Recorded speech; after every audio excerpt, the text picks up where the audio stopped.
안녕하세요. 꼭 필요한 정보만 드리는 시니어 안내양입니다. 일평균 확진자 수 40만 명. 정부 발표에 따르면 오미크론의 치명률이 독감 수준으로 떨어졌다고는 하지만 확진된 사람들의 이야기를 들어보면 절대 가볍게 넘길 수만은 없습니다. 게다가 최근엔 측근들의 확진 소식까지 거의 매일같이 들려오는 터라 그때마다 나는, 내 가족은 정말 괜찮은 것인지 하루하루 불안감이 커져가는 것 같습니다. 그래서 오늘은 오미크론의 잠복기와 대표적 증상의 순서, 그리고 덧붙여 코로나가 의심될 때 어떻게 해야 하는지 그 대처 요령에 대해 알아보도록 하겠습니다. 코로나 바이러스는 변이 종류에 따라 전파력과 중증도가 다릅니다.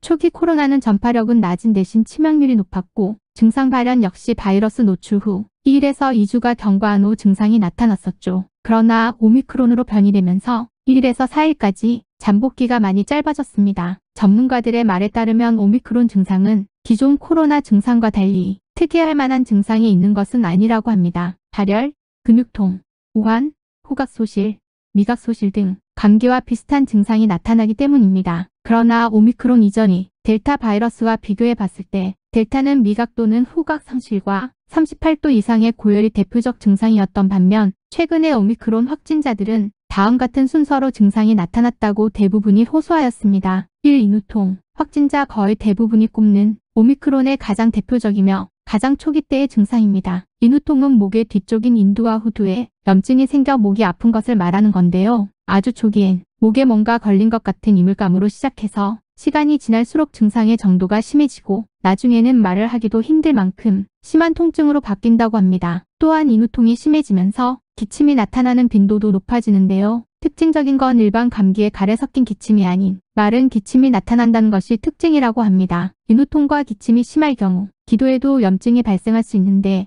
이때에는 염증으로 기도가 좁아져 숨을 쉴 때 휘파람 같은 이상 소리가 들릴 수도 있고 호흡곤란 증상 역시 나타날 수 있다고 합니다. 이 발열과 두통, 코로나 외에도 우리 몸의 면역체계에 이상이 생겼을 때 가장 흔하게 나타나는 증상이 열이 나는 것입니다. 델타 바이러스와 마찬가지로 오미크론에서 열은 흔하나 델타보다 지속성은 떨어진다고 합니다. 또한 두통 역시 발열 증상과 함께 흔하게 나타나는 증상이라고 합니다. 3. 오한. 열만 나면 그래도 참을만 할 텐데 오미크론은 오한과 함께 온몸이 맞은 듯한 몸살이 동반된다고 합니다. 이런 증상은 꽤나 참기 힘들 만큼 심해 이 때문에 응급실을 찾았다는 확진자들의 경험담이 인터넷상에서 그리 어렵지 않게 관찰될 정도입니다. 4. 미각 또는 후각 소실. 외국의 경우 콧물을 동반한 미각이나 후각 소실이 많이 보고되었는데 우리나라에서는 조금 덜한 듯합니다. 델타 때와 비교해보면 미각이나 후각 소실 환자는 전체 확진자의 겨우 0.8% 정도에서만 이 증상이 나타난다고 합니다. 5. 설사. 의외로 설사 증상이 지속되어 많이 힘들었다는 분들이 있습니다. 이런 분들은 심지어 격리 해제를 통보받았어도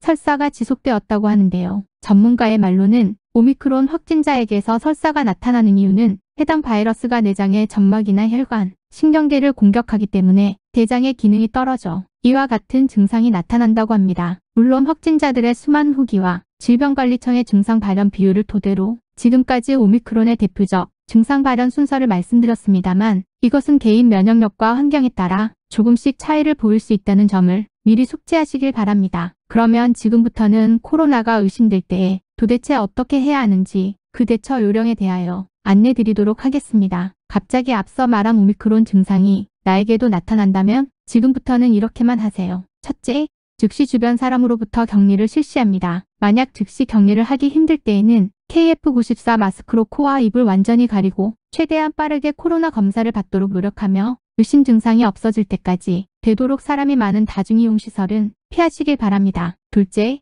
가정용 자가검사 키트를 약국에서 구입해 직접 검사를 해봅니다. 만약 자가검사 키트에서 음성이 나와도 의심되는 증상이 남아있을 때에는 안심하지 말고 지속적이고 자발적으로 자가격리를 하며 여러 번 검사를 시도해보거나 전문가가 있는 지정병의원에 찾아가 전문가용 코로나 검사를 받는 것이 바람직합니다. 셋째, 자가검사 키트에서 양성이 나올 때에는 반드시 전문가용 항원검사나 응급용 PCR 검사를 받을 수 있는 코로나 호흡기 전담 클리닉, 호흡기 지정 진료의료기관을 찾아가 신속항원 검사를 받습니다. 물론 의심 증상이 있을 때에 전담 병의원이 근무 중이라면 해당 장소를 찾으셔서 곧바로 신속항원 검사를 받으셔도 됩니다. 참고로 전문가용 코로나 검사가 가능한 병의원을 찾으시는 방법은 네이버 검색창에 코로나 호흡기 전담 병원이나 또는 호흡기 병원이라고 검색하거나 건강보험 심사평가원 누리집 및 코로나19 누리집 그리고 보건복지부 홈페이지에서 지정 병의원을 찾을 수도 있습니다. 넷째, 3월 14일부터는 코로나 의심 증상이 있고 호흡기 전담 병원에서 전문가용 신속항원 검사나 응급용 유전자 증폭 선별 검사인 PCR 검사에서 양성이 판정된다면 추가 PCR 검사 없이 의사의 판단하에 확진으로 분류가 됩니다. 신속항원 검사에서 양성 판정된 확진자는 검사한 병의원에서 주의사항과 격리 의무 발생 사실 등을 바로 안내 받으실 수 있으며 즉시 귀가하여 격리와 재택치료를 개시하게 됩니다. 또한 이때부터는 PCR 검사 양성 확진 환자와 동일하게 진료 및 상담 또는 처방이 가능하니 절대 참지 마시고 적극적으로 치료를 받으시길 바랍니다. 마지막으로 격리 기간은 확진 판정을 받은 당일부터 격리할 의무가 발생하며 자가격리 기간은 검체 채취일로부터 7일간이며 그 다음 날인 8일째부터는 격리가 자동으로 해제되어 추가 코로나 검사는 필요치 않습니다. 참고로 밀접 접촉자인 확진자의 동거인 격리는 예방접종력과 관계없이 수동 감시만 할 뿐 따로 격리하지 않아도 되며 확진자 검체 채취일 기준 3일 이내 PCR 검사 1회 및 7일차 신속항원 검사를 받는 것을 권고받을 뿐 의무는 아니라는 점을 알아두시면 좋습니다. 그러나 방금 전소개드린 것과 달리 확진자의 동거인으로서 의무적으로 자가격리를 해야 하는 분들도 있는데요.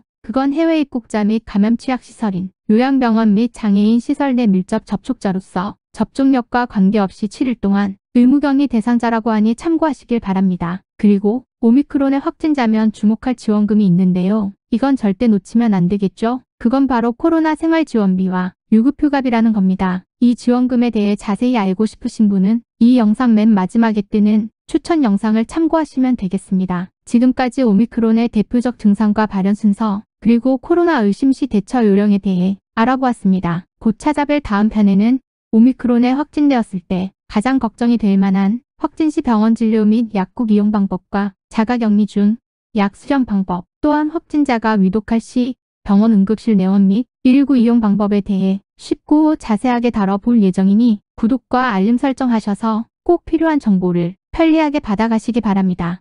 내일도 화이팅 하세요. 감사합니다.